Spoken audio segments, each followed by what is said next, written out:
Зәңгәр инеш Оқияр тауларынан ығып шыққан чишмә жырлары, суға иілген нәфис талларда.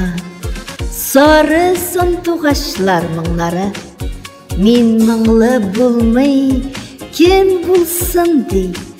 Сандуғаш өзі жырға үйретті, бүтін болған жырны, бар мұңларны жырларыма салып келетті.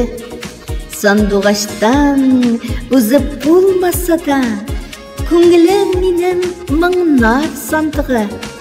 Көпмегіне оғылса да мұңнар, мұнысы да ақыры болмас ақырысы.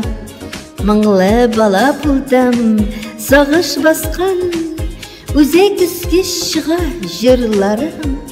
Мұң шешмесі бір де сойықмас, ғымыр ақырында да жырлармын. Өзім жырлайым, өзім үйілейм да мен.